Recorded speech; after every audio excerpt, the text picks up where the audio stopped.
Hi everyone. Hi, it is me and Ali and more like Ali's craft table.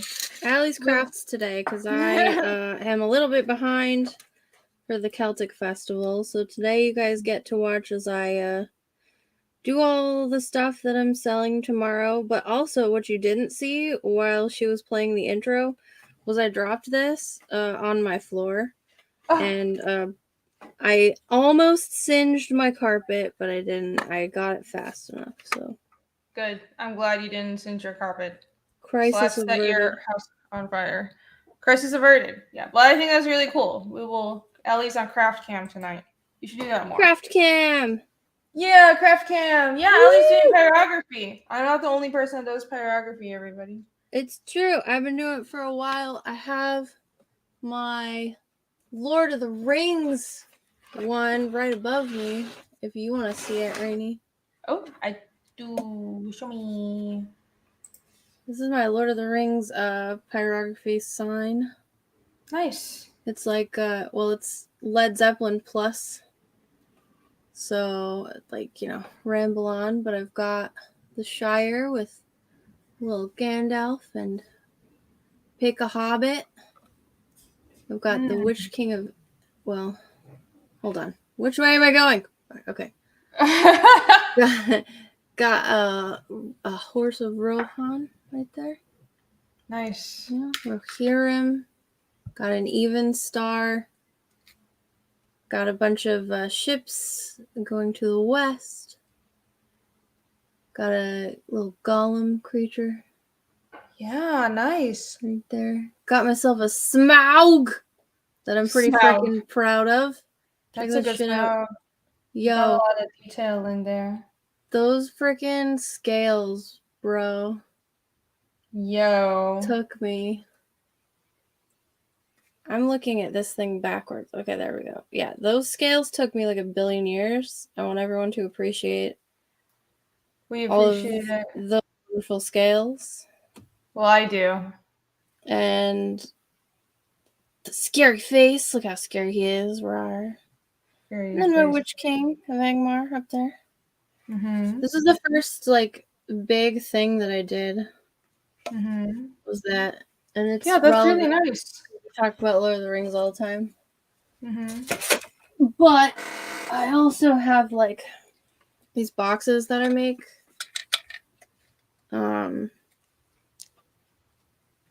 They're like Celtic knot boxes with these animals on them. Nice. Yeah, Body says that's really nice. Yeah, these are all for the Irish fair, or what is the fair?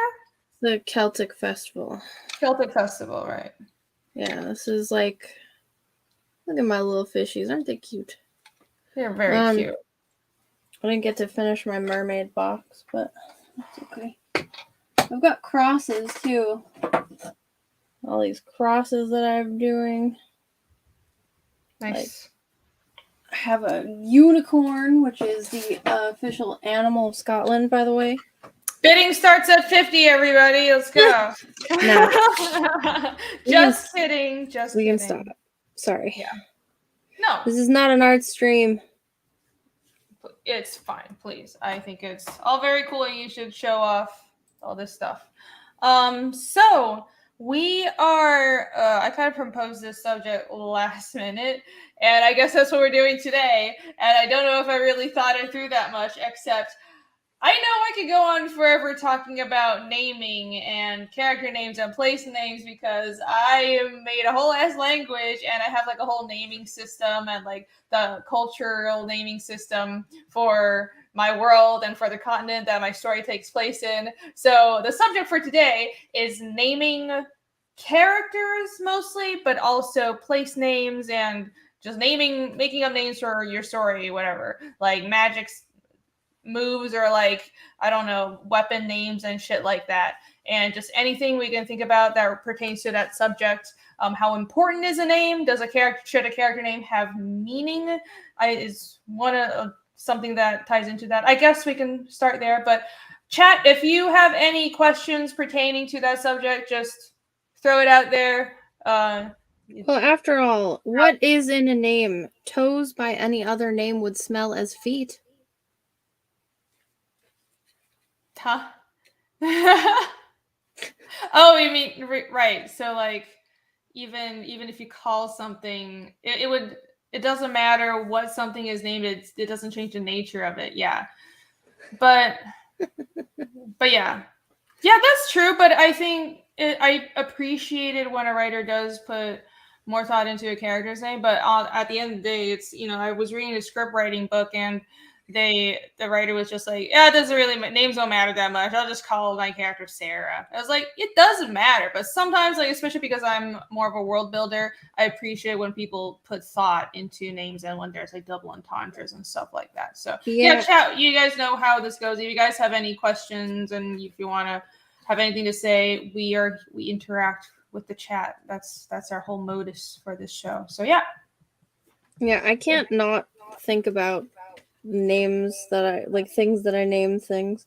I've changed names of things because, I do it and I'm like, I'm not happy with that. It doesn't feel right.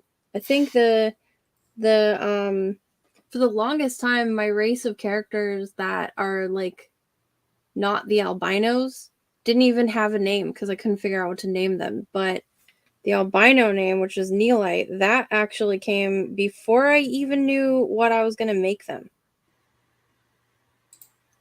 So it's pretty crazy.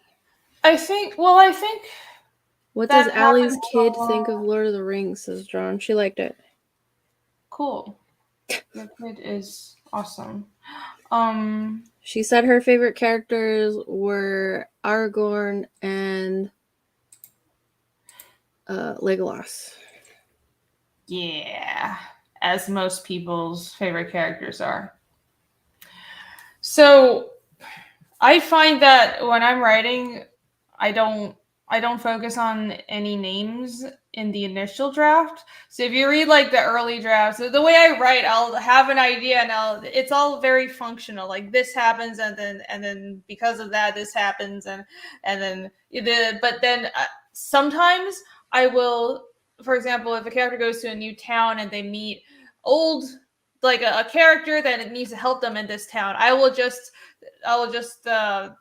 in my mind think, okay, for contrast, this character is an older man and he kind of is a little hunchbacked. So in my script, like the first draft, I'll just call him like the old man or the hunchback, and I'll like type that like 50 million times, and then I'll realize, okay, I'm getting to the point where I really need to give him a fucking name. So then I come up with the name, and things develop from there. So, and that's how things generally evolve, and the function of a character or a place name or whatever that can exist without naming. But for example, I think especially for my major characters, I put more thought into their names like at most of the time. So for Ragna's name, I just wanted it to sound nice. I wanted it to sound distinctive. It's kind of derived from Ragnar in Old Norse, pretty obviously. Ragnar means what? You're kidding. Yeah, I know, shocking. But it's also, I don't think Ragna is actually a historical Scandinavian name. I just, I really like the name Ragnar, and I know that means like Ragnar Lothbrok. That was a real guy. Yeah, but Ragnar is not just his name. That was a common first name. Lothbrok is sort of like his moniker. It means like hairy pants or something. It literally means that. It's hilarious. But they were great with their names. Like the guy who was the first technical man in my Scottish clan, it was Modeland, and that means evil genius. And it was actually supposed to be pejorative. They thought about names, I think, back then a lot more than they do now. I think they probably do. Honestly, I've mentioned this before. I like it when writers have more investment in their stories, and because I think if writers care about every detail of their story and think about every detail, then the reader will care more too. And I don't really like the approach where writers just kind of, well, it's just, I'm not going to think too much about a setting. It's just an everyday school setting, or it's just an everyday character. I'll just name them Bob. I mean, even if you name the character Bob, it's so common and boring. It should be a reason that the character's name is common. Like, you should think more about it. Like, I like it when people think about everything. On that same note, though, there is a way to do that wrong. And I'll give you an example of overthinking what something is going to be to the point where it's bad. That's true, yeah. So, the little girl in Twilight. I don't know Twilight, so you're going to have to explain this to me. I know. So, I figured. So, there's a little baby that's born in Twilight, and she's supposed to be like the child of a vampire and a human.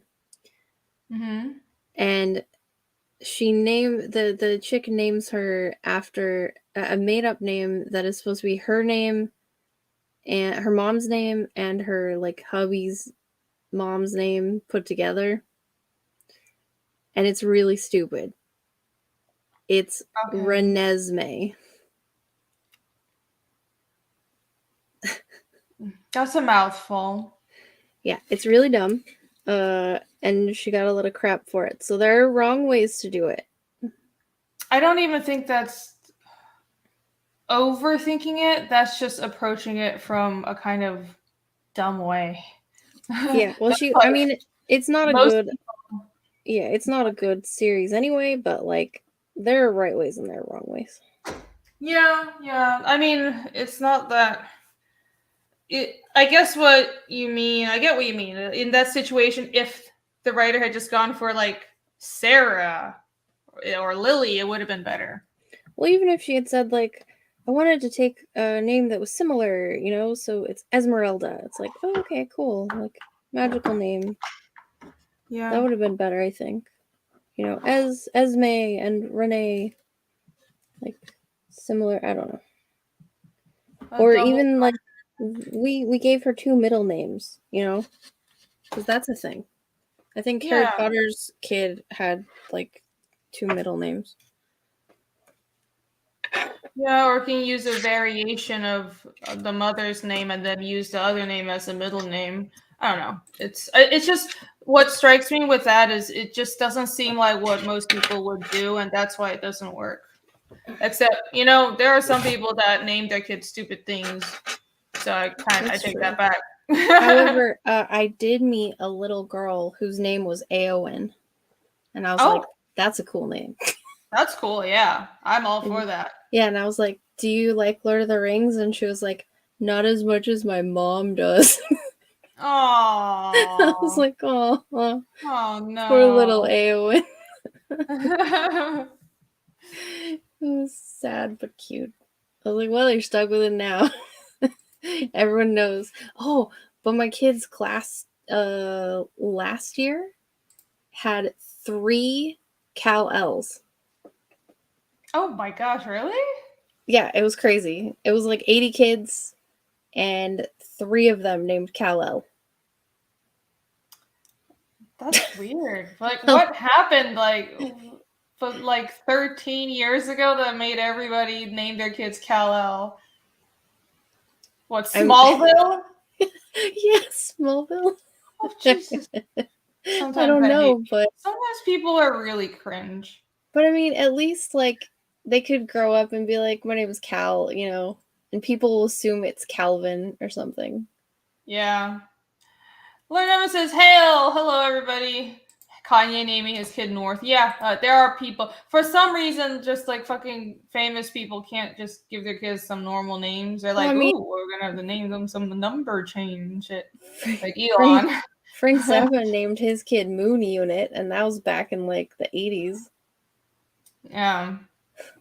Most common names are ancient and have meanings. Exactly. Even common names have meaning. So I think it's as long as you think about it, but also it's Then like, but actually commit and think about it in a way that makes this enhances the story. Like if make it believable and make, if it's going to be like cringy, then it's because you intentionally are trying to be self-aware that if it's a name like whatever the fuck that Twilight kid's name was, well, it should be because you want the parents to seem cringy, but that's clearly not her intention, right?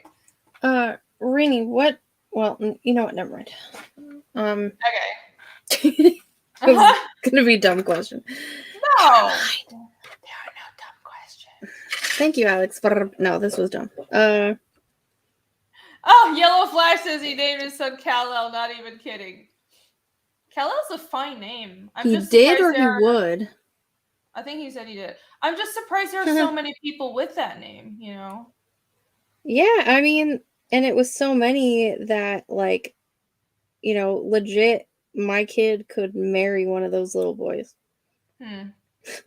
It's not, it's better than, I don't know. I think most, besides from like Daenerys, it's pretty cool to name your kid after most like fictional characters. If it's a cool fictional character, if a kid was like named Aragorn or something, that would be cool. No, awesome. there were 2 Khaleesi's in her class. Oh, that's cringe though. Like, it is super cringe. With Daenerys, at least it's her actual name. But Khaleesi, yeah. That's like naming your kid Queen Slay Smith or something. Yeah, it was bad. I was like, why would you do that? Oh, yeah, that was an entire mistake. All the little girls that are named like Khaleesi and Daenerys would feel bad. Daenerys isn't, yeah, it's not as bad as actual Khaleesi though. It's like there's a kid, who is it? I think Kim Kardashian. They named one of their other sons Sir. Sir? Yeah, so it's always gonna be like Sir Kardashian or whatever. I was like, that is the stupidest freaking thing I've ever seen.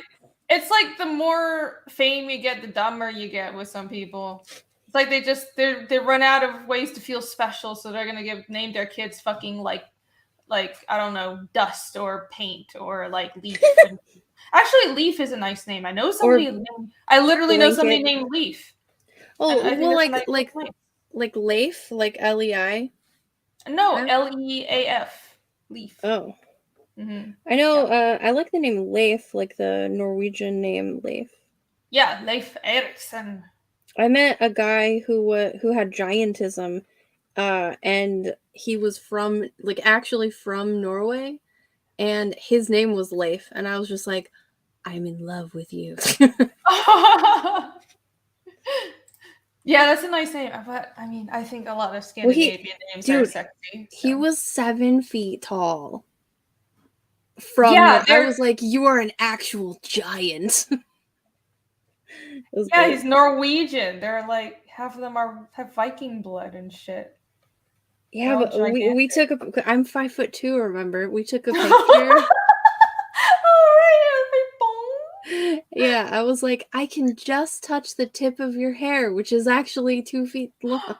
Oh my gosh, that's amazing. It was cool. I was like, you're the best person I've ever met in my life. Jake says he's gonna name his daughter Zelda. Go for it. I think Zelda's a fine name. Robin Williams named his daughter Zelda. Yeah. Because he likes the video game. Okay. Even Guts. I would not name my child Guts. Yikes. Yeah. Wait, okay, here's the real question. Okay. Would you name your kid one of your characters' names? Nah, I think that would be a little weird. I mean, like, it would be like, this is my creation, but I'm not separating from the individual that's my child, you know? Well, no, putting aside, you know, that it's the name of one of your characters. Like, do you think it would go on an actual child? Okay, any of them? Oh, like the names for my characters? Yeah. Yeah, of course. So, yeah. I think all my characters, I like names that are memorable and cool, and sometimes they mean something, sometimes they don't. Like Yomi doesn't mean anything. I just wanted it to sound memorable and distinct and a little cute, because that's what she kind of looks like. She's small and cute and a little fierce. But like Easkell and Casimir's names, I put the most thought into. Ragnar already mentioned. I like Ragnar, but because Ragna is a powerful caster and she's a shaman, I like that the name it was derived from Ragnar meant of the gods. So I wanted to sound a little like godly, and because she's a shaman, you get the point. But her full name is actually Rhaenyra. People just call her Ragna for short. And I have a whole naming system. Her full name is Rhaenyra Rayava Frigradivia. Isn't that awesome? I love naming things. Okay, anyways, and that's a matronymic, and then it's avonymic, her grandmother's name. So anyway, I'll explain the system later if you guys want. I did a naming system, but it's mainly just for the women. And it was like to make sure that it functioned as a way to remind the little girls that they are women and they need to like know their place and be as their mothers were before them. Dang. Because they all have their own first name, but their middle name is their mother's first name. Oh. Unless their mother was like some sort of like if their mom was a whore or something, like literally some sort of woman of the night, or she disgraced the family or whatever, then they would not get a middle name, so that everyone would know, oh, her mother was a disgraceful woman, and that would also serve as a reminder, to be better than your mother, so you can give your daughter her second name. And I did a whole like mythology on that for the moon goddess. But as far as choosing some of my names, what I started with way back in the early days, before I even had a language and stuff, I made up a name and then I was like, yeah, it means this. Like I had no system for it. So when I decided, you know what, I have so much stuff that I need to actually make an alphabet and a language, I had to partially make sure that what I chose for, my language and for the alphabet matched with what I already had decided all of these names meant. Because by then it was like part of the story, like my hero, my female heroine, her name means dragon-like, or like little dragon, because she was born with like with 2 rows of sharp teeth. Oh, interesting. And bright red hair, and nobody in my land has ever seen bright red hair. Mm-hmm. She is the first redhead. That makes sense, though. Sharp teeth and red hair. Dragon-like. What is the name again? Her, Viva. So, like, if they see a little baby dragon, they would call it, like, a Viva instead of, like, a kitten or something. Or whatever you would normally call a baby dragon. Okay. Yeah, I like that. Renie's name sound like eldritch curses. Well, I do want names to be... I do think a lot about names, but sometimes my early drafts of Fiendish, Casimir had a different name. It was something more... Well, I played around with like the cultural origins, and I settled on Casimir is a very Polish name specifically. And I've heard that it's apparently tied to royalty in Poland, but that wasn't my intention. I just liked how the name sounded. I like how it sounded sharp and strong, and that's how I want the character to feel. But what's interesting is the root for it, when I looked up what the name actually meant. So the roots are Kazik or cause something, and mir or miru is a second particle. So there are two particles to it, and it could either mean, I might be wrong. Listen, I don't speak Old Slavic, okay, but I found two meanings. One meant enemy destroyer, which I thought was really fitting, and the other one was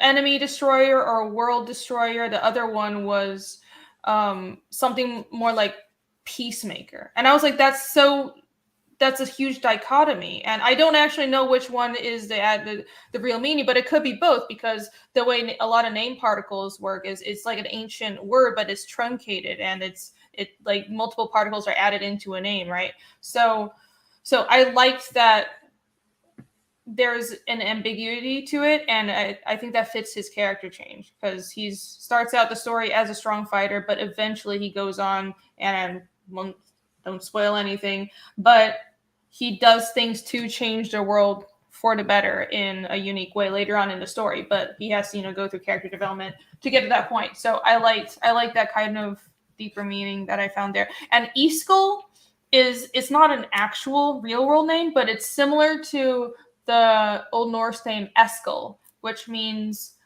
cool-headed. So originally his name was going to be Eskil, but then when I was working on Dinarsa, I decided to make the word ember is or Isa. I don't remember right now, but anyway, so what it means is, what actually Iskil's name means in Nanarsa is ember-headed, and he's a redhead, but there's sort of a double entendre. He's a redhead, like but hot-headed. Also, yeah, but he's not hot-headed, because he's a redhead, but I designed him with these warm colors because he's the heart of the story, and he's the compassionate character.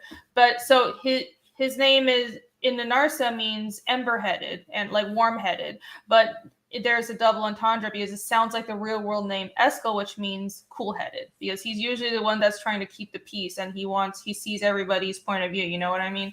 So that's where his name comes from. I thought about these things. Mm-hmm. Did you ever use like a baby book or like a baby name site? Oh yeah, all the time. Mm-hmm. But not usually the baby name sites, because the problem with those are, I find that a lot of the times the meanings are not reliable. It's like very basic bitch name meanings, right?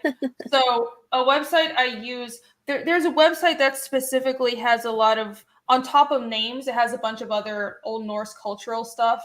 And then behindthename.com, it's not just like baby names. It's actually an archive with all the particles and breakdowns of what the name means and different variations, and it lists like which cultures have which variations of each name. So it's actually like about it's a scientific documentation of names all around the world. And so it's not some like basic bitch, well, mommy, but whatever. None of there's anything wrong with that. But those websites are not reliable when you're trying to do research. You know what I mean? Yeah. So I do. So I didn't do this for my fantasy book, but for the historical paranormal mystery one that's for kids, I did look into like what were common names in England in, to name your kid in 1904. Because I wanted to make sure that any of the characters sounded like they could be from that era. Do you know what I mean? Because, like, if I gave them a modern name, like, a name that sounds too modern, that, like, feels too modern, then it wouldn't make sense. Or, like, so my main character, her name started out as Ashley, but back then, that was a man's name. Like, that was a man's first name. Mm-hmm. It's only modern that it is a girl's name. So I had to change it to something that like a little girl now could have, but a little girl back then definitely would have, which is harder than you actually think, because a lot of older names, sound old, like Gertrude or, Ingrid, like especially in, America, that's not a name you're going to hear. Bertha, old names like that a lot of people used to, or even just like Anne. Agnes. Yeah. So I landed on Ava, and that one worked because a lot of people have been randomly naming their kid Ava for some reason lately. I've met several of them. Interesting. But I was like, yeah, it works. Because that was a name back then as well. I mean, too many Evangelion fans. I have not been missing super chats. I've been starring them to read later because I don't want to interrupt the conversation. Okay. You've written David L. I did not miss the super chat. Thank you very much, David L, for 5. Hi, Renie and Guess, and of course, that wonderful CG chat. Yes, hailed well. Can't stay, but wanted to say hi. Awesome. Thank you for stopping by. Thank you, David. Waylon Todd for £2, right? Yeah. Lorne, so. Is that Lorne or Lorne? That's Lorne, right? Lorne? I would say Lorne. It's Old Celt. Interesting. Celt that's with a the nice K. Name. Yeah, well, that's a nice name. What is Renie? Irene, rather. Irene means peace in Greek. So. Oh, so that thing that you never have. No. So actually, my parents actually, they did a pretty cool thing with my name, and so my Chinese name, Chinese names are mostly like 3 characters. My Chinese name means the same thing as my English name. So so my first name Irene and my middle name Alyssa. Alyssa means wisdom and Irene means peace. And my name in Chinese, the 2 characters also mean wisdom and peace. But I think my mom's intention wasn't for me to be a peaceful person. She wanted me to like be safe, right, and have like a peaceful life. Yeah. So that's why they chose the name. But I'm sorry then. I got it wrong. No, it's fine. I'm not a peaceful person at all. Statistical 0 said statistical 0 means nothing. I see what you did there. Yes, behind the name, beyondthename.com. Yes, I go to it all the time. It's really good. It has, because it's like a website of name studies. It has links to like the actual root meaning and the cultural meanings. I gotta find, what's the website for the Nordic one? Give me a second and I'll find it for you guys. It's pretty awesome. Hold on, got another super chat. Jonathan Justice, hello, old friend, for 5. Thank you, Jonathan. Stanley's alliteration naming technique is pretty darn good. Reed Richards, Peter Parker, Stephen Strange, Sue Storm, Jonathan Justice. Yes, yeah, that's true. I don't actually like that. I don't like alliteration names. It bothers me. Because it's like Sue Storm. Okay, SS, wonderful. It's memorable though, and that's why Marilyn Monroe, and that's not her birth name, but that's why she chose the name, because it was it rolled off the tongue and it was memorable. Fun facts. I muted that so you wouldn't have to hear me with my cute little girly hammer. Isn't it cute? Oh, it's adorable. It's like purple and stuff. I know. I have a whole tool set of just like this. Little girly tool set. That's adorable. It's stupid. I've got a giant like Black & Decker tool set and a bunch of power tools. Well, you have like a whole house that you have to do. I'm a failure of a woman. But yeah, I have to fix a house, guys. Our son's name would be Irene, daughter Kessar. What does that mean? What? Oh, what am I doing with the hammer, Dawn? I was closing this wood stain thing. You have to hammer it like, it's not pink, it's purple. The anger. Hey, Bancross in the chat, what's up? Thank you for the £5, Wandering CG King Mart at Night. When I make stuff up, I automatic writing it and draw from the cosmic Akashic ether. That said, Lar Perino, Fun Tent, and Lotus Wars Clamp area. Lotus Wars and Clamp are both really good, yeah. Lotus Wars isn't by Clamp, though.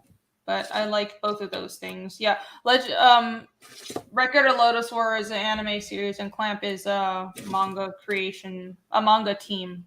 It's 2 women. So what about naming places? Naming place. Hold on, Vic for 199. Thank you very much. You like the name Wesker? Wesker? Not really. No, I have a list of names that I've already. It's like I like these, and I just Yeah, I got like one of those. if I ever have kids, I don't know if that's ever possible because I'm just. You guys know I sit in my house and I haven't dated in like 2 years, but I already know the names that I like. Yeah, Wesker. But obviously for my world for Fiendish, the names I pick either I'll take like Old Norse names or old Slavic names or just names from like because for Fiendish the story doesn't just take place in it how do I put this? It's like I take a lot of real world cultures, but I make a fantasy version of it, and that's what the world of Fiendish mostly is. But then I make up a bunch of other stuff, like I make up my own races and my own species, and I kind of derive from ancient cultures in the real world, but then I advance on that. But so what I do with a lot of names is I'll take a real world name and then kind of like fuck with it a little bit. And sometimes I'll actually draw names from my own language, but I actually don't do that. Maybe I should do that more. But I don't, for people names, I don't generally derive the names from Nanarsa, which is my constructed language. But my thought process is Nanarsa is a clerical language, and most people's names come from local languages. So the local language would be. How did you come up with Nanarsa. The name for your language? I don't know. You just think it sounded nice? So all the languages are something Sa. Sa just means like speak in Nanarsa. So okay. I think what did Nanar mean? I have to look it up. It actually means something. Oh my god, I can't remember shit. Why are you asking me things that I can't remember, Ali? Well, because I don't have a name for my language, and I was wondering if I should do it every time you say it, and then I like retardedly just say, "Oh, the language I made for my book." I'm like, oh, she sounds so much cooler. Knowing a name, knowing her language has a name, you know. I think originally Nanarsa was from it was intended to be the common tongue of Arvo. So in an earlier iteration of the dictionary, Nuna meant common, but that's already changed. Now it's become Unin, which is kind of interesting because languages will naturally evolve like that. And the idea is Nanarsa is derived from Virasa. Again, Sa just means speak, and Virasa is the language of this old culture that used to govern all of Arvos. That was the Ispoliad culture. It was like the first empire on Arvos, and it's kind of like the ancient Rome of Arvos, and it fell like hundreds of years ago, but its cultural traces are still alive now. And so the way I think of it is Nanarsa is essentially the linguistic descendant of Virasa. So it used to be the common form of Virasa, but it's since been preserved and it's become the clerical language of the whole continent. And most people in different locales speak their local languages, but the clerical language that like the shamans and the politicians use is Nanarsa, kind of like how Mandarin Chinese is used for official purposes, but every region within China and all the rest of the Sinosphere have their own languages. And for the European equivalent, think of it like Latin. It's like ancient Rome. You used to speak Latin, and you had formal Latin, and then you had vulgar Latin. But now the clergy and then like the church and a lot of formal organizations and even in like a legal system, we're influenced by Roman culture, and people like to use Latin to sound fancy. So think of it that way. That's what Nanarsa essentially is, except it's a lot more in use in my world than Latin actually is in our world. Like it's people, right. It's not a dead language. People actually the upper class learn it and speak it. And it's also an ancestral language for the Ispoliad. So think of it kind of like the Targaryens teaching their children Valyrian, even though they've been in Westeros for hundreds of years. Mm. Yeah. It would be like if people still taught their kids like Gaelic in America. Yeah. Yeah. Vic, how about girl names for boys like Ashley, Sydney?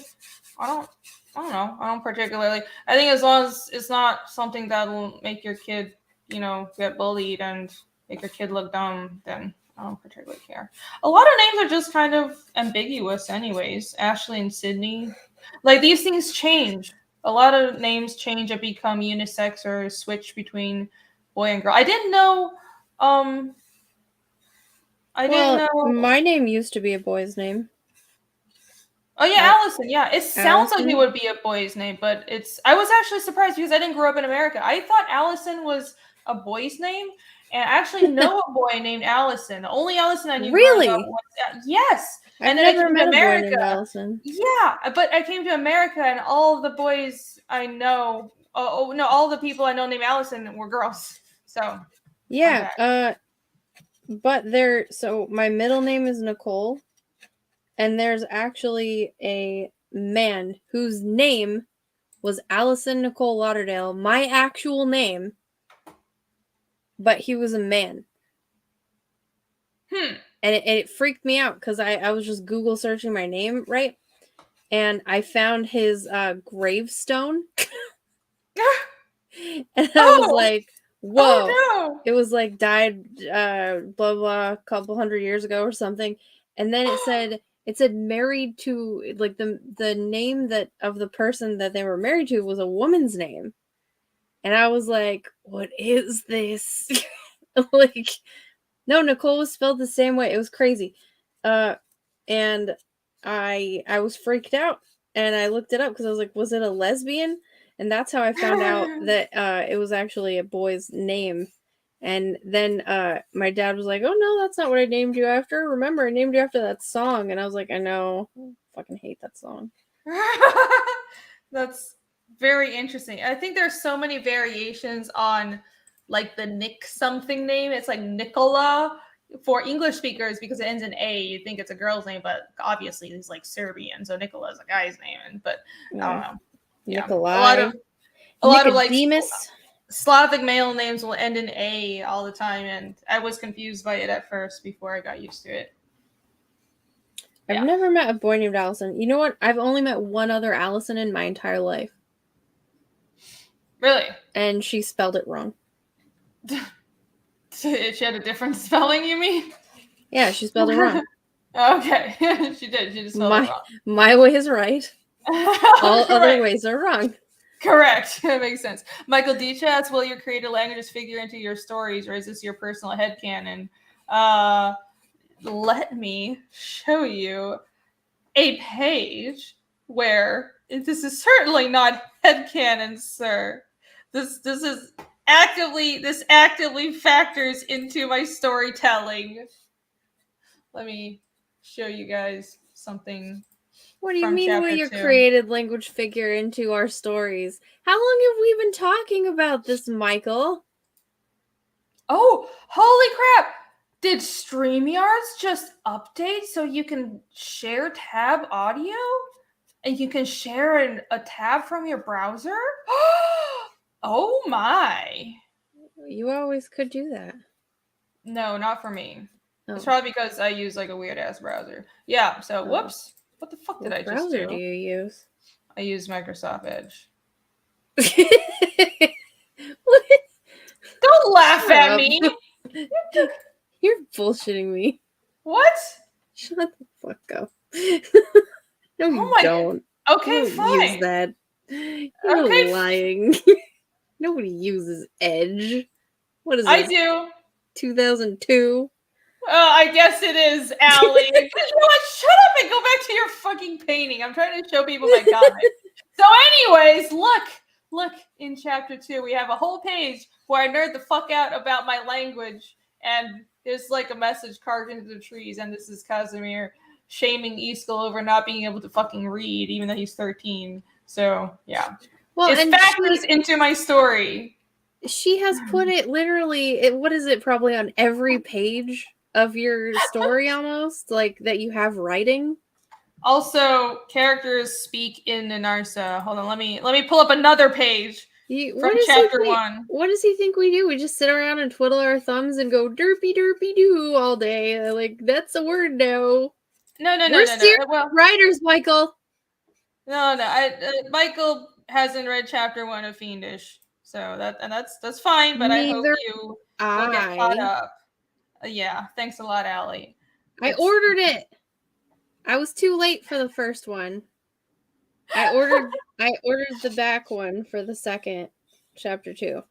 Awesome. I'm glad. I appreciate it. Fuck off. No. I gave you my money. Shaming you. How dare you not have my book in your hands right this fucking moment. Okay, well, you haven't read any of my books, so. That's true. We're very combative today. We are friends, you guys. we're friends, everybody. Good friends too. You guys want to see some pages from chapter 1? This one, maybe I'll show something that's not a giant spoiler for fucking once. Hey, look, this is a black and white version of it. Oh, that looks good. Thanks. I like that. Thank you very much. What is that? That's crazy. Is this some sort of crazy pig beast?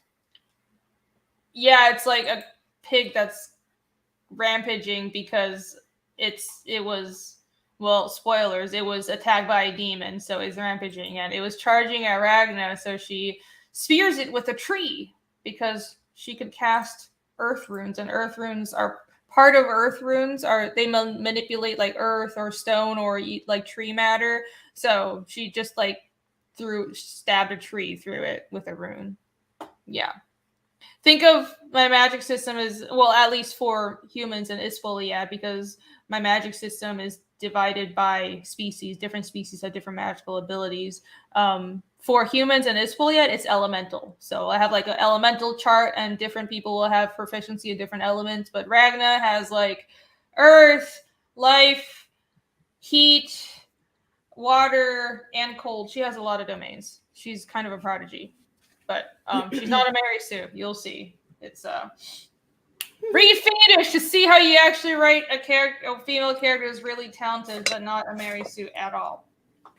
I'm gonna do this shit right. Actually complicated female character who has like a personality. Oh, she's complicated. All right, but okay. Here's what where are the lettered pages?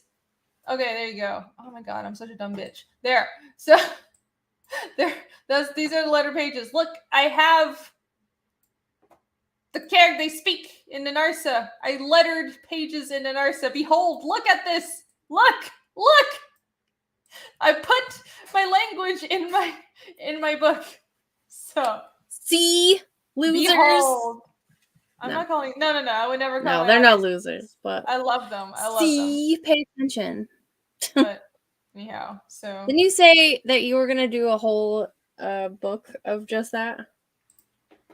No, I did not say that. Other people have been trying to goad me into making an entire book where all the dialogue is in Nanarsa. I'm like, what's the point? Yeah, Maroni is correct. It is reminiscent of Princess Mononoke. It is. I love Princess Mononoke. I was gonna say there's probably a reason for that. Yes. Yeah. Thank you, John. I'm glad you like it. This is from chapter 1 of Fiendish. Everybody, if you like this, I need you back my book right now. Go.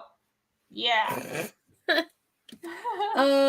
So can you go to your map?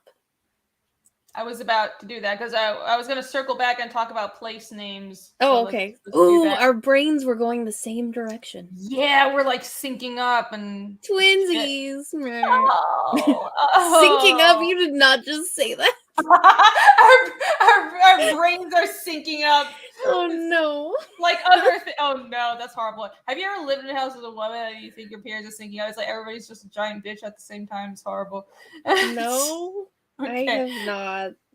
Okay, all right, moving on. Can she grow moss on an enemy's brain? Okay, so it's complicated.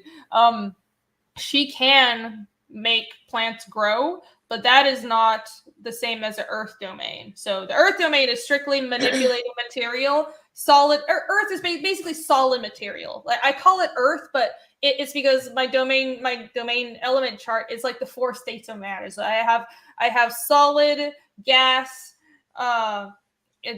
liquid and plasma and liquid. Yeah, so I just call it different things because it's fantasy, but the actual scientific names would be like the 4 states of matter, right? But it's called earth, water, air, and lightning, but it's actually the 4 states of matter. So those are among the domains that people can have. But so anyways, so the Earth domain doesn't make anything grow. If she wants to make something grow, it would be the life domain, which she also keep talking. I'll be right back. Okay, I will. I can talk for a long time. So, so she can make things grow. But anyway, that's the life domain, but not on an enemy's brain, because I thought about this. What would be stopping? Like you guys remember like the whole issue with Avatar: The Last Airbender, where what is stopping somebody from just bending flesh or blending blood? Well, what's stopping people is it's a kids show. That's the only reason. But my world is not for kids. I need to make this thoroughly realistic. I have to think about these things and commit to the concept. So in the actual mechanics, so the way I made it is the actual mechanics for I call it rune casting. It's a technical term is aura casting, and the way it works is the aura of humans and Ispoliad have a resonance with one of the planes of energy. So like the 4 states of matter, but a couple of different kinds of energy as well. Like life and death aren't part of the 4 states of matter, but those are also domains. But these are all like planes of energy that surround the temporal plane, which is the world where the plane where creatures are born, they live, and they die. So humans and Ispoliad, their biological aura has a natural resonance, so you can't change your domain. You're born with resonance to those domains, but you have to be trained to cast the runes to manipulate your aura. But you're born with like your set domain. So, so that's how it works. And you can learn to like make things grow with a rune, and that's how rune casting works. But to stop people from being able to just like let me bend flesh.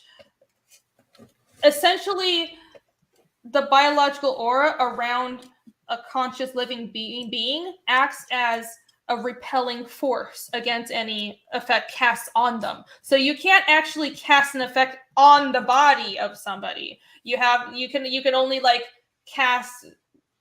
make a tree fly through them. You can make like a boulder fly through them. You can throw fire at them, but it's very hard to break through the biological aura, like the shield that's around like a conscious living human, which is why death runes are very, very hard. You have to you have to be like basically twice as talented as anybody else to be able to just do direct death damage, because you have to break through the repelling force of the biological aura. And also to heal, you can't just heal on a battlefield, because what you have to do, because there's a barrier. There's like the aura creates a barrier. You can't directly cast on a person. So this stops people from just being able to like take damage in the middle of a fight and then get healed and continue fighting. What you have to do is you have to wait until after the fight is over, and you have to put the person to sleep before you can heal them.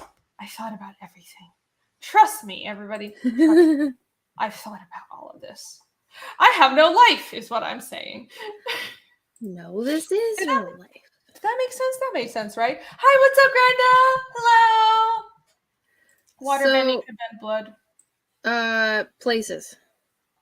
Right, places. So you can have neuter to magic? What do you mean? Neuter to me? Yes, trust me. Okay, so she can cast moss onto the opponent, brain of a sleeping opponent. Okay, Jake, you're asking weird questions. All right, let me share my map, and let's talk about place names. We do actually plan, guys, on talking more about our magic systems and how to create them. So no worries about all that. Oh yeah, we'll definitely talk more about that. Yeah, if we don't get to it tonight for whatever reason, we'll definitely get to it in the future. We did a show a long time ago when we first started this show about magic systems, but I think we can definitely talk more about that. Yeah, and we'll do another show soon. all the world building shows are in a playlist that I believe is on both, like linked on both of our YouTubes, so you can always go and watch them too. Get your fix, all of the dramatic people who kept saying we haven't done it for months. Yes, it's linked in the description. So if you guys want to watch our older shows, but we'll definitely be talking about magic again because I think we both have a lot to talk about there. We've covered species, magic, just general character writing male characters, female characters. We did sexuality a couple of like 2 or 3 weeks ago. So we got a lot of material. So, all right, here is the map for not my entire world, but this is like the relevant area that my story takes place in. And so the actual, well, you've seen the whole world map. It's huge, but this is the main continent where the story takes place in. And I do have a storyline that goes south to Discara is a continent on the south. Arvos is a continent on the north. So, but everything starts right here, literally smack dab the fuck in the middle of Arvos. See, right here, this is Alstad. That's where the story starts. And we will go from there and we'll see where things go. But so yeah, I think the way I name most places is I'll think of something that I kind of start with the same baseline that I structure my character names. I'll think of something that sounds like a real world name that could fit into the culture that I'm deriving from. I'm making a fantasy version of, sort of like Alstad obviously sounds Nordic, and I think there actually is a town in like Norway called Alstad, but that wasn't my intention. I was just like, oh, Stad is like kind of Nordic and shit, so let me just call it Stad. But I try, because it's a fantasy world, I try to make it a little more unified. So a lot of things just kind of happen naturally. Like a lot of town names ended in ka, like Kratka, and I think there's like Gunska as well. Gunska is right here, and Norbishka. And I just decided, because I kept on naming towns like that word would mean settlement. And Stad, it basically means the same thing as it does in real world. It's like, it means town or something. But and a lot of names I just made it up because I thought it sounded cool. And real world place names, either what it actually means, you can have place names that are like Oxford, for example. Guess what Oxford means? Ox crossing, Oxford. That's all it means. It's very mundane. It's just like a place. It's a descriptor. It's a functional descriptor of the place.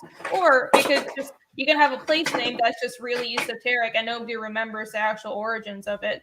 But so generally, I decided that, because once again, all the different regions on my continent have their own local languages. I would just make up sounds and make up place names that sounded cool and memorable, and they mean something in the local language, but they don't necessarily have to mean something in Nanarsa.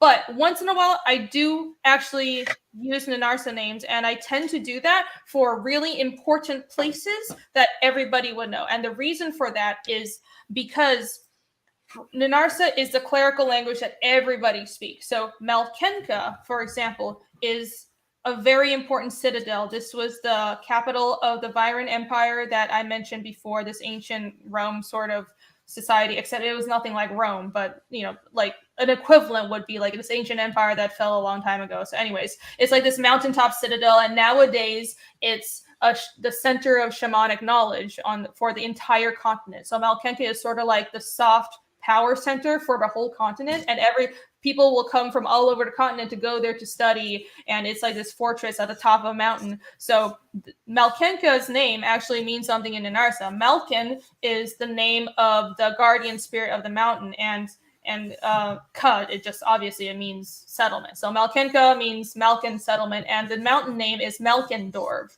which just means Malkin's peak. Dorv means peak. So remember, Casimir's hometown is called Dorvo. It just means mountaintop town. I kept it really simple. So there you go. Sometimes it's better to keep it simple, and you're not like, this name means the the glint of light on the dandelion at the world end. Like, it's like, no.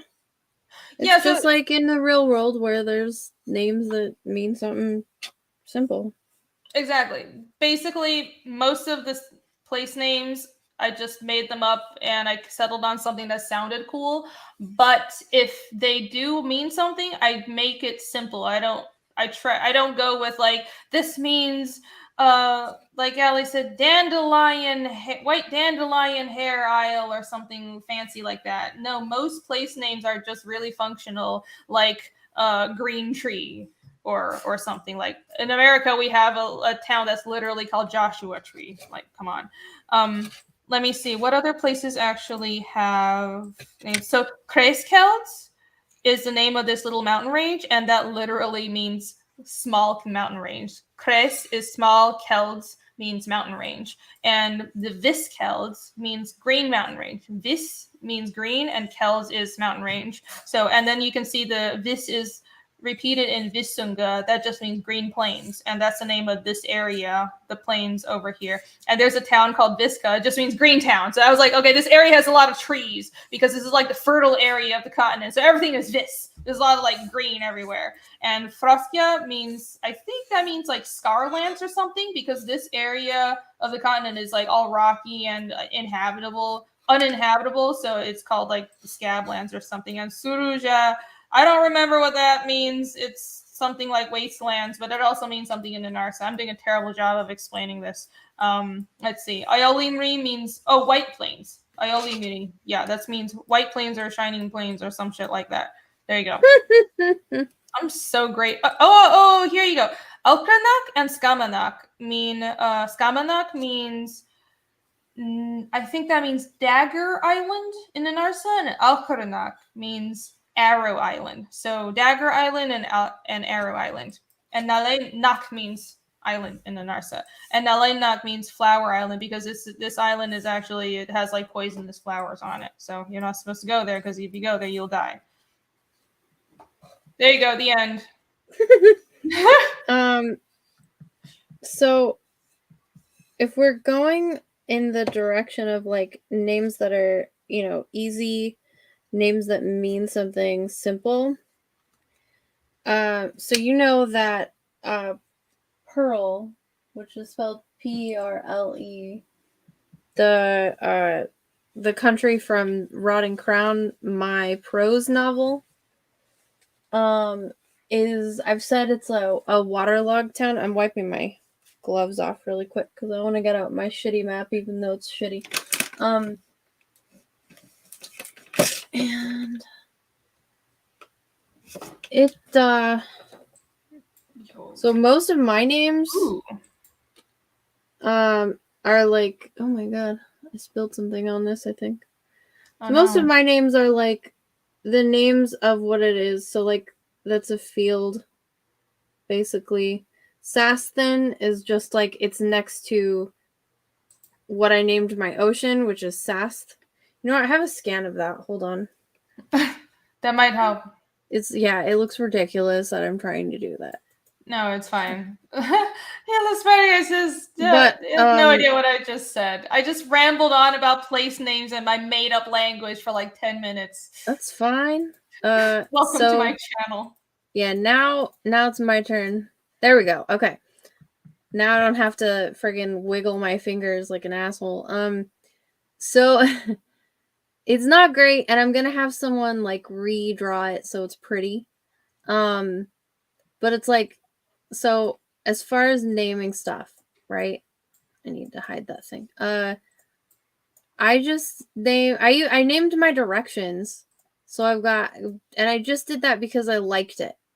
Like Neth, I just wanted it to be different, Neth, so that everything in the north could be the Nethen woodlands, and I just liked that, and then I could make it as a joke where they say like, oh, in the nethers, like, because it would be a double meaning, right?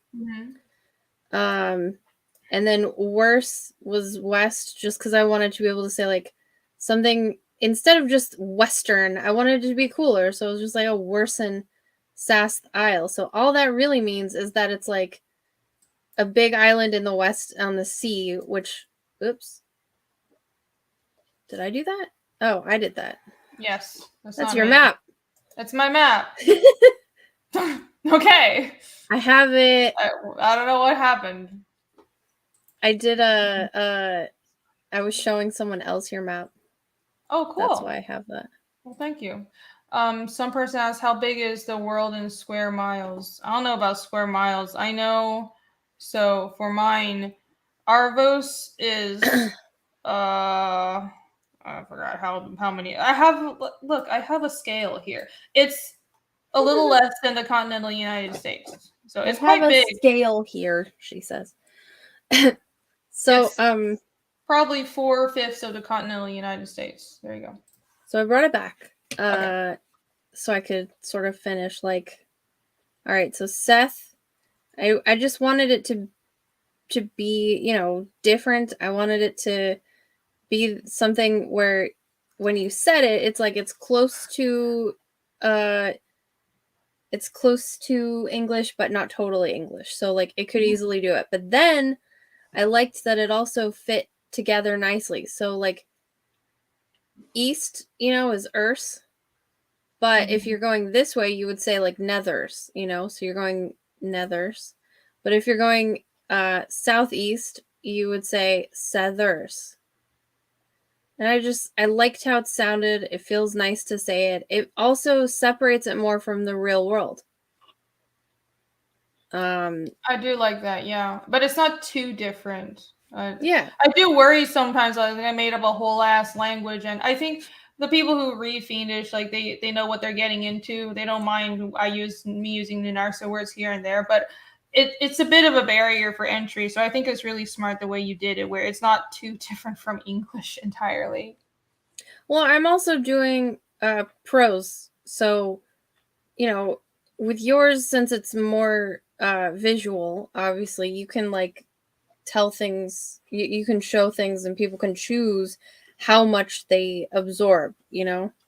But it's like I'm giving them everything for my prose. Like they have to take what I give, basically. And you know, I've got it too. So where it isn't, like I've got fields, black fields. Okay, that's obvious, you know. But it does have a reason why it's called that too.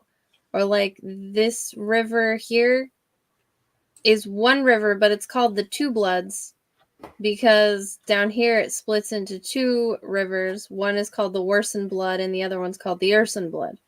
Because one's on the west and one's on the east. Like makes sense. Yeah, I tried to make it easy, but not like too easy, and I wanted it to feel, you know, in naming stuff, I wanted it to feel like real people would name it that over time. Right. You know, it makes sense in the world. Yeah, because I mean, there's a reason why it's the Mississippi River. You know, like that was the easiest thing to name it. I mean, I'm sure it has other names and stuff, but like, you get my point. But it's also, I looked up Valentine. Stop it. I looked up, and well, my dog's name is Valentine because he has a heart spot. But I looked up the kinds of lands that are likely to be waterlogged, or next to like waterlogged land, and I use that like swords. You know, do people even know what a sword is? Well, I do now. And these are Mawson swords, and it's like, oh, okay. That's what I did for this instead of like the mountains. But I also took some of this and I put like my friends' names into it. So my friend who committed suicide, I wanted to put something in here to honor him. So and we called him Durf. So I changed actually the mountain ranges.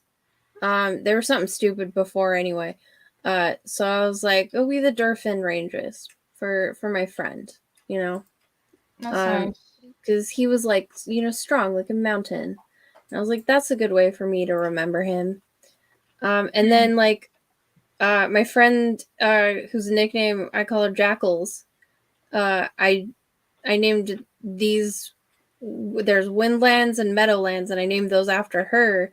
But also, I was like, ooh, I'll put a bunch of jackal creatures in there, which make it hard for people to travel, so that people in the forest over here don't get to see all the people over here where there's a lot of rivers and commerce.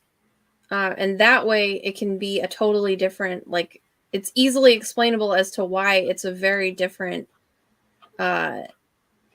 culture from the forest to, you know, this sea. And even like, so this is the biggest lake, you know, and I just named it the Inland Sea, basically, Sast. And I just named that, I just changed sea from into Sast because I liked what it sounded like. Like, some of this doesn't even have a reason other than I liked it. Yeah, that's how I approach a lot of names. Long story short. Yeah, or like, I didn't want it just plain old castle, because this square is a huge like castle city. So I was just like playing around with it, and I was like, Cast, cool, awesome, that works for me. And so it's like sea and castle, but different, so that it's like fancy. I fancied it up. Nice. But it also, you know, without giving anything away, it also kind of works together, because the woman who like is the queen that lives in the castle, Cast, and the woman who lives here are like, they're like ancient sisters that cannot be near one another. Or the island, this Tearing Isle, I literally didn't know what to name it. It's an island where a woman is on it who's been crying for millennia, to the point where the salt in her tears has turned into this island, and she's like cried herself into rock, basically. She's like half rock, like salt. That's rock. Gnarly. And I was just like, I don't know what to call it. So it was like tears. And I just like threw it together. I was like, there, that's easy. That's fine. I mean, it's straightforward, and it sounds nice. Sometimes it's, you know, I put a lot of thought into it, and sometimes I'm just like, I don't really feel the need to put a lot of thought into it, so I'm just going to go with what feels right. Yeah, exactly. I think a lot of placings, you don't want to, you want to put a little thought into it, but don't overthink it. Like we were mentioning, like you brought up mainly at the beginning. If you overthink it, it would, sometimes you could just make it worse. Weepy Island. No, I like Tearing Island. I like that. Tearing Isle. Well, yeah, because like then it has a double meaning kind of too, where it's like the tears have built up tiers of like rock and stuff. Salt rock. And it also sounds like tearing, like it's ripping apart. I don't know if that could tie into the story, but I like that personally. I mean, well, yeah, because I mean it could, because the girl, or the woman, I guess, she's the one who's the sister of the queen, and the queen ripped apart their infants alive so that she could make a baby potion and create like a Frankenstein monster of magic. Yeah, that's pretty. That's a lot of tearing. Yep, I would say so. Yeah. It gets pretty dark. Ali's story gets pretty dark. Did you guys know that? Did you know that? Yeah, that's not good. Yeah. She's a villain, okay? She's a villain. It's okay. Yes. No, she's the good guy, everybody. No. Is there anything else I can nerd out on my map? You guys are just gonna have to put up with this. So it's okay. Well, Lear, that doesn't mean anything, but I just thought Lear seemed cool. So this is like the marshland area of the continent. I told you before, Ali, but if your story was to take place in my world, it would be in the marshes somewhere here. And it would totally work, because nobody knows what the fuck goes on here, because it's so hard to access. Like the deep marshes are just like all kinds of weird shit happen here, and it's very isolated. So, let's see. Are you trying to acquire my property? My IP? No, No, I'm not. It's my headcanon because you're a friend and I think it's cool. Aw, that's so cute. No. You're awesome. No. You're the best. I just think it's fun. Anyway, That's a huge compliment that you would have that actually. I think it's awesome. Yeah. I think it's kind of cool that it fits together like that. Okay. Let's see. You cuddled our stories. Yes. I'm sure Chad would like Oh that. my god, we're such girls. Ugh. We are such girls. Renie says now back to my map. Well, no, I thought I didn't cut you off, did I, Ali? I do not feel cut off. Okay. I just had more to talk about because I remembered some things while you were introducing your map, and I remembered because look at how many goddamn names I have on here. Well, Like, I mean, and don't worry, chat. I don't think that she could offend me by talking about what we usually talk about, so it's fine. Yeah. But you mentioned like the rivers and stuff. So, I remember, for example, I have this river. It's called the Isver River. It doesn't really mean anything. I just thought that name was cool. But for these two tributaries in the north, I named them Mrisver and Levisver, and that means silver Isver and gold Isver. So I thought a lot of I think looking at real world place names, either they're like descriptive and they use animals or they use a lot of colors. So that's why in the names, if I have anything that's named after an actual like something, if a place name means something in an arsa, usually it has to do with like colors. So like, you know, White Plains, that means White Plains. This means silver is for, this means gold is for. Rauti, it just means red or reddish. Route is red in Anarsa. So this river is kind of red. And actually, I think I came up with that because it's Yellow River in China. And in Chinese, it is just called the Yellow River. And guess what? Yangtze in Chinese, Changjiang, it just means long river. So these names are it's also really interesting because in a language that preserves its ancient meaning a lot more, like Chinese, you can see how like the place names are just so basic. It's like everything is like hilltop. So basic. They're basic. It is. People are just very functional with the way they name the landscape. It's like hilltop, big hole. It's like pumpkin spice. Dark forest. Right. So yeah, I found that interesting. Let me see. Is there anything else? I think that's about it. You guys get the point. In the South, most of these names are I just made it up because I don't have like a clerical language for Discara, but you know, that the main story takes place in Arba. So there you go, guys. That's how I come up with place names and stuff. Yeah. Let's see. I think I have a couple of questions and that were from the chat. Let me circle back around and get to all of your questions. If Phoenix was in a generic fantasy story, it wouldn't be nearly as appealing. Aww.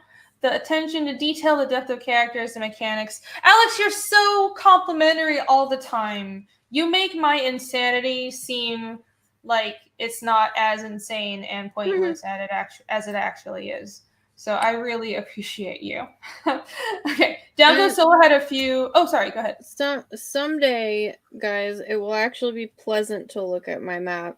So, because I'm gonna have an artist make it all pretty and cool looking, like Lord of the Rings. Do you have artists in mind yet? I do, but I'd be open to people wanting to do it. Oh, okay. I just Dean James to do it, and he said he would. I want it to look like an old, parchment. Oh yeah, so my Fiendish map, I'm going to do a parchment edition. I think with the next book. So like the one I have now is very functional. Like I made this so I could use it as reference for the story, right? It's clearly like this is like a satellite image of my world, but Sure. I want to make like a parchment version, so that's really cool because it's like somebody in the world, a actual cartographer drew it. So I think that would be really cool. Dango Solar had some really good questions. Any names you regret? A character you like with a name you hate? Do you have that, Ali?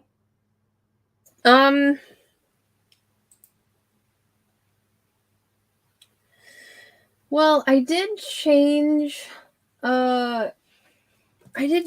some names. So I had one character that I named Jalil, and I named him that because I liked a character who was named that in a book series that I liked. I'll be right back. Sorry, I'm listening. You're fine. But I decided it wasn't like fantasy sounding enough, so I just added like Jalil onto it. So now it's more mine. And it sounds less like, you know, Jaleel, because I think that's how the original one is supposed to be pronounced. So I kind of changed it. I don't know. I mean, if I hated a name, then I would just change it. I don't know. I did I didn't really like the name. I had one that I had named Devin for a while, but I decided I wasn't a huge fan of having the name Devin be in. I know it's not on. Thank you, buddy. I didn't like that it was in there because it didn't sound fantasy enough. So, I kind of lamely sort of I chose letters I liked and just substituted. So now I took away the O because I don't really like the letter O, and I took away the D because I don't really like the letter D. And I put an N and an I because I like those letters. So now it's just Nevin. And then I was like, well, I want him to be royalty. And so I kind of fancied it up. I was like, all right, it'd be Nevinius. And that's how I changed it. I was like, that sounds, you know, fancied up. A lot of how I choose names is usually because I like a letter or I don't like a letter, or I don't know, because I have a association problem where I see things or I hear things and I associate them with other things that don't necessarily have anything to do with them. So most of the time it's to avoid an association with something, which is why I don't like alliteration, because oftentimes I just have an association with something else that has those initials. So I have a problem. So a lot of my naming has been subjected to this like weird form of association OCD. It goes through filters, I guess, just like tons of filters, which is part of why I like to make it simple. You know, like these are the fields of this, because it's like, okay, I probably can't fuck that up with some sort of association, like, or for everything, I look at what it could be abbreviated to. For literally fucking everything. I look at other people's names and I automatically abbreviate them. It drives me insane.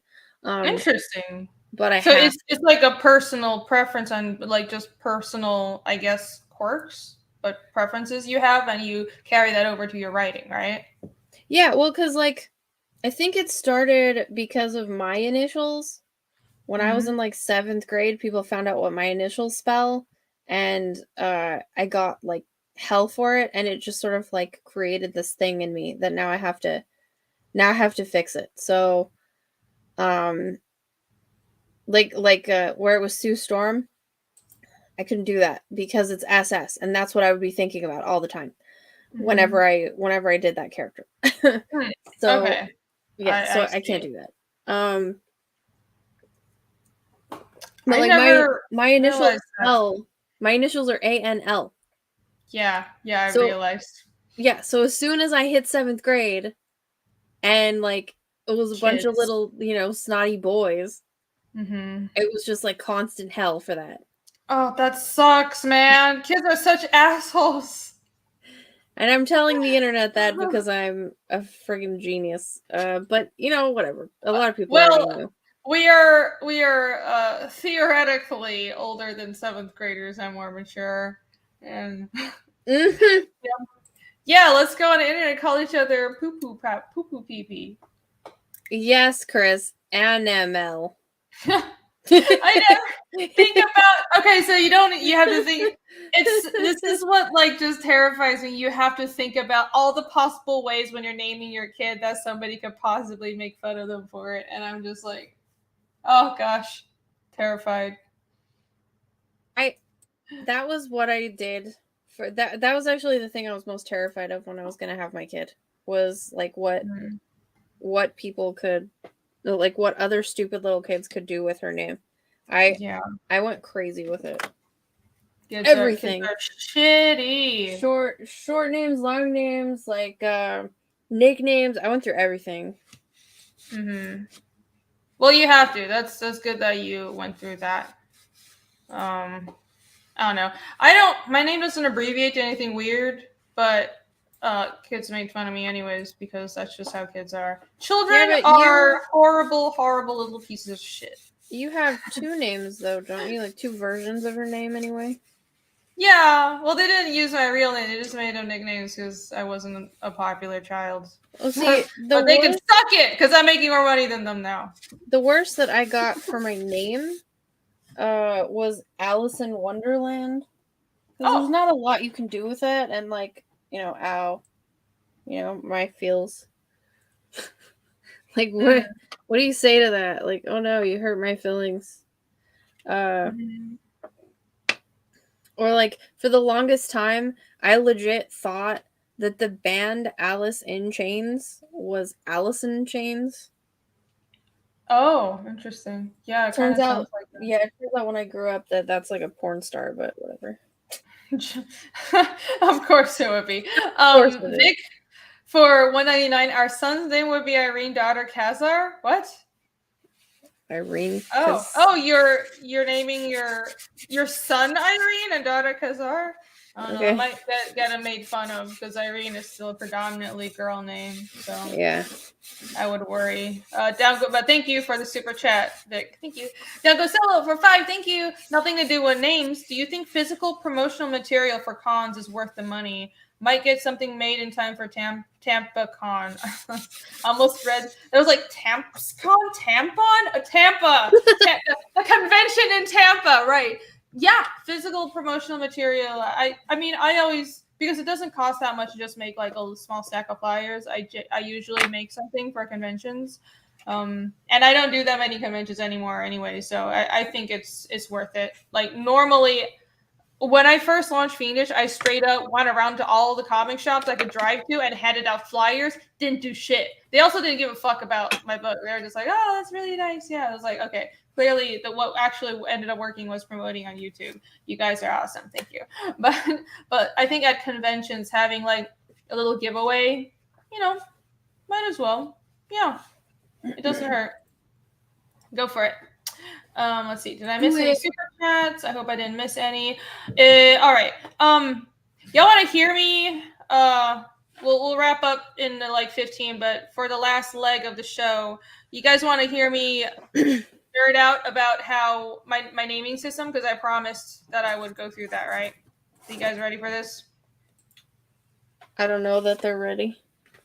I don't know that you are either. I'm trying to get a fucking okay. So before you start that, do you want to see the mermaid box that I didn't get to finish? Sure, yeah. So I'm very sad. I did one and it sold like really well. Sorry. Oh, nice. That's pretty. It's supposed to be like Celtic knots, and then I make like these fins knots and stuff, but and it like opens, and I put like a thing there, but that one I didn't get to finish, and I am sad. Well, you'll have it for next time then. These things take time. Printing takes time. Yeah, it does. You gotta like go. It's not like just drawing. You have to go over the same thing. That's the same line over and over again. Like, I'm just gonna take a fucking screenshot of this. I can't figure out how to get this page break. Oh, god dang! This is so annoying. Okay, I got it. Give me 1 second because I want to screen share what I wrote for it so you guys can actually see. I think that would help, wouldn't it? So I came up with the whole naming system, and not so much as in what Ali has where girls have their mother's name as their middle name, but essentially what I mean by naming system is I decided that in Arvos, people don't use surnames the same way that we do. They use a system of patronymics and metronymics and sometimes avonymics. And an avonymic is a grandparent's name. It could be either a grandmother or grandfather. So it's really interesting. Not a lot of people do use that, which is why it's not a very widely known term. But an avonymic is a thing in my world, and it depends on the part of the continent and a specific culture. Some people will honor their some cultures honor the female line more. Some cultures honor the male line more. So it all depends on that. Hold on. System. Okay. I should have been prepared. I apologize. Terrible. I'm just such a mess, guys. Yeah, you're fine. Son of. So my thought process was that, sorry, I forgot to full screen. My thought process was in our real world, surnames, especially in Europe and a lot of other parts of the world, weren't really a thing. They were a relatively modern invention, and especially in parts of Europe and in Scandinavia, surnames weren't adopted until very, very recently. And in Iceland, they still don't have surnames. They still use something Dottir or something son. It's usually like the name of your father, Dottir and son and stuff like that. So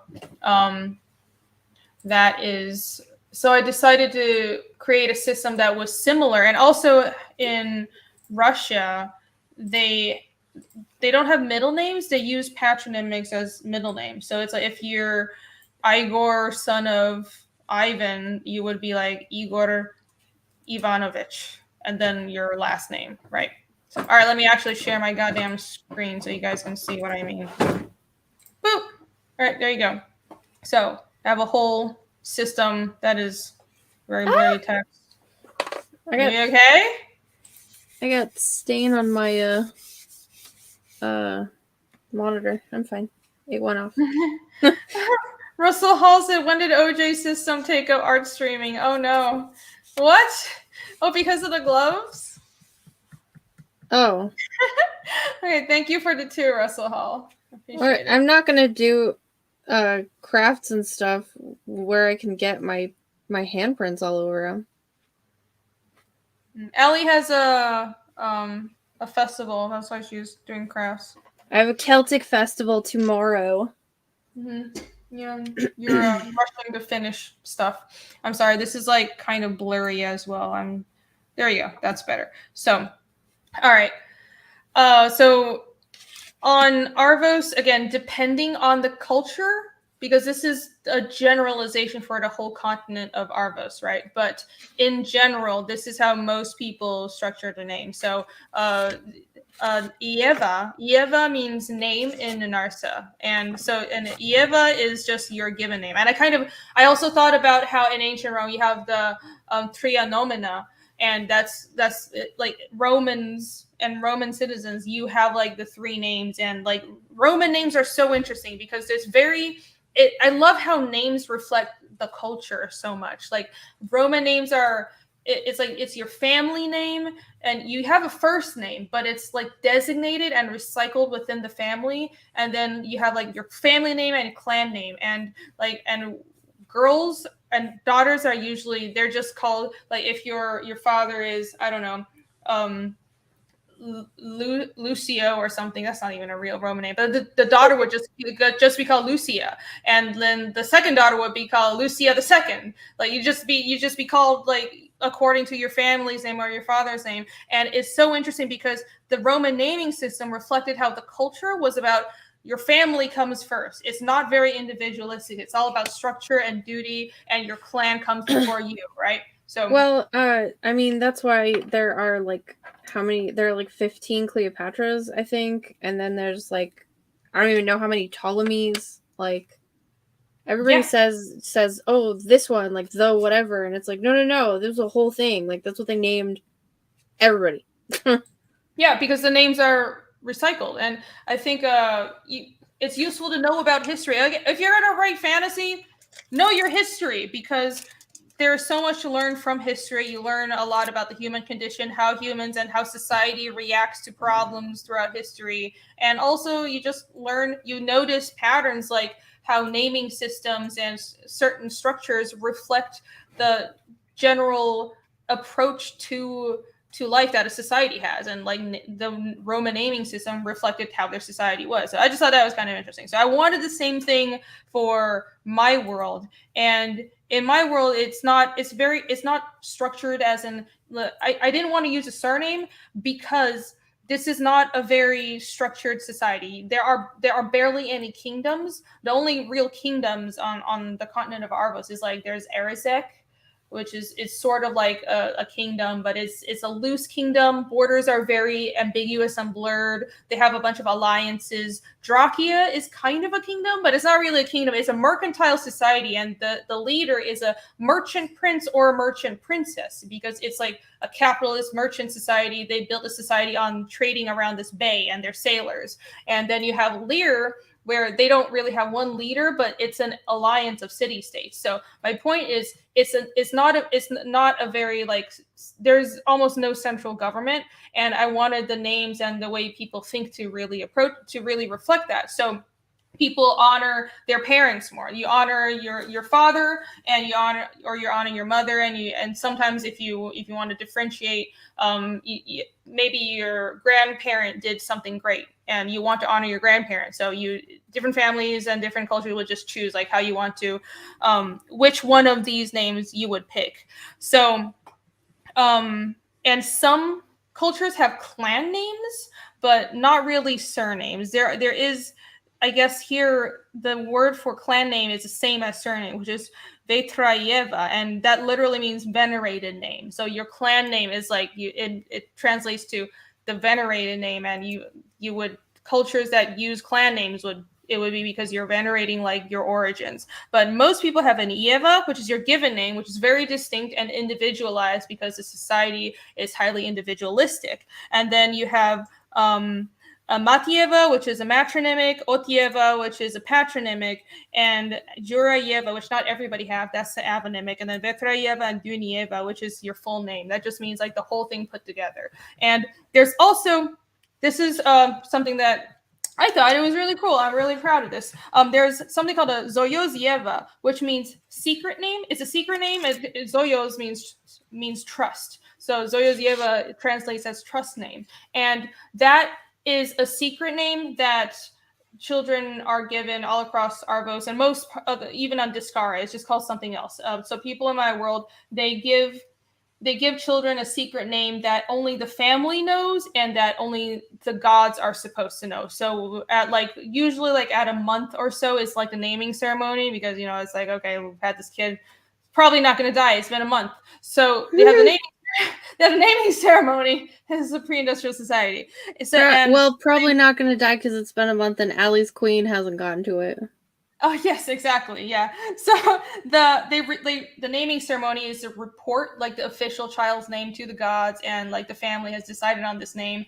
But the reason for this trust name is because there's a belief that somebody knowing your true full name has magical control over you, and that there's a concept called a true name in our world. It's an interesting concept. You guys should look it up. But that's where the idea of a trust name derives from. So you're not supposed to give your trust name out all willy nilly. Even even your friends don't generally know it. Only family members, and like if you get engaged to be married, like your spouse would know. It's like a big fucking deal if you tell somebody your trust name.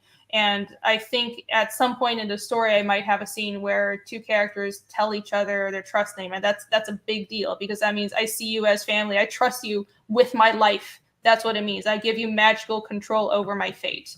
So yeah, I wanted all like the naming system to really tie into the culture. And I have it written down here. So for example, Casimir's actual full name is Casimir Adoninovan, which is his mother's name is Adonina. And Adoninevan means it's. I made it like way more complicated than it needed to be, but Adoninevan means Adonina's son. So it's not just child of Adonina. His sister, but she had two sisters, they're dead now. Yay. But his sisters would be Adonineva. Okay. Yay. I'm terrible. I'm terrible. So Casimir's full name is Casimir Adoninovan Rorikivo Dorvonar, which means Casimir, son of Adonina, son of Rorik from Dorvonar. It just means, you can also use like a place name, but nobody like actually will call him that full thing. Just sometimes people would call him Dorvonar, and most would call him Casimir. But if people, for example, if somebody knew his father, they would call him Rorikivo, because you're like, hey, Rorik's kid, right? So that's how that goes. And Ragna's name is Ragnira Rayava because her mother's name was Raya, and Frigredivia, which is her grandmother's name is Frigred, and she wants to honor her grandmother because again she's the heir to the shaman. Her shaman's lineage comes through her matrilineal line, and that's like her lineage. She's the heir to that entire lineage. So to honor her grandmother's line specifically, she calls herself her name, her mother's name, her grandmother's name. So that's how it goes, if you guys get it. And usually people don't generally use like clan names unless you're royalty, and there's very few people that are like royalty in my world. The end. You guys enjoyed that? We actually got more viewers. I'm shocked. This is like the nerdiest, like silliest shit ever. Yeah, but it's also great because we are brilliant. So there. Hey, don't you have another stream you have to be on in 1 minute? I do. Yeah. Well, I haven't set it up yet, but I was just about to say that's perfect timing. I'm so good at this. That wraps up all that I have to say about naming. All right, we're on a bit of a tight schedule today because Ali is busy, and also I am. Oh, Phil just showed up. I'm sorry, we're ending, but you can hop over to the stream that I'm going to fire up in like 5 minutes, because guess what? I'm closing out Dragon Rage for Jimmy Reyes. So stick around. I'm going to like go pee and get some water, and then I'm going to fire up another stream on this channel, and I'll be right back. If you guys want to find out about a really cool, awesome fantasy comic about dragons and taming dragons with absolutely amazing art, I'm going to be on my channel again with Jimmy Reyes in like 5 minutes or so. So, all right. I'll see you guys in just a little bit, and thank you all for being here. Thank you, Ali. Is there anything that you want to shout out and stuff? A shout out to all my bakers of Egg Beater, which it was able to go in demand because of all my excellent bakers, and because I funded, I got to do my first stretch goal, which was everybody gets this bookmark or a bake mark, as it were. You feel so that art look turned out really, really good. Bake mark. So that's amazing. Yeah, and it's long and it's nice and thick. It's long and thick, huh? And it's hard. I'm sure chat likes that. Yeah. Well, sometimes I give them what they deserve, which is a long, thick, hard one. Oh gosh! Oh. Yay! Yeah. So that yep. That is what I have to say. Is thank you to everyone in this chat that that has become a baker, so you get a bake mark. Awesome. And I'm sure we will try and nerd out with this as much as possible. We do love this we do love doing this stream. It's just we have so much other stuff that we're doing, so try and remember that. We do we love doing it. We love hanging out with you. So of course. Yeah. Hang out with Renie in a few minutes whenever she's done doing whatever she's doing. Yep, I'm like literally setting up the stream right now, but thank you all for being here. I think our next show, we do this every other Friday, so the next show as much as possible, we do this every other Friday. Generally we do, but sometimes we take a break because we're both very busy people. So the 29th, and it'll be on Ali's channel. So click on the playlist in the description. If you follow the playlist, we switch between our channels, so you'll be able to, you won't miss a show. And be sure to follow both of us. I'm Renie Draws, and Ali is that on Twitter, Ali Sanguis. Yep. And that's all. All right, thank you everybody. I'll see you guys in like 0.5 minutes or something like that. Okay, where's my outro? All right, there we go. Bye! Bye!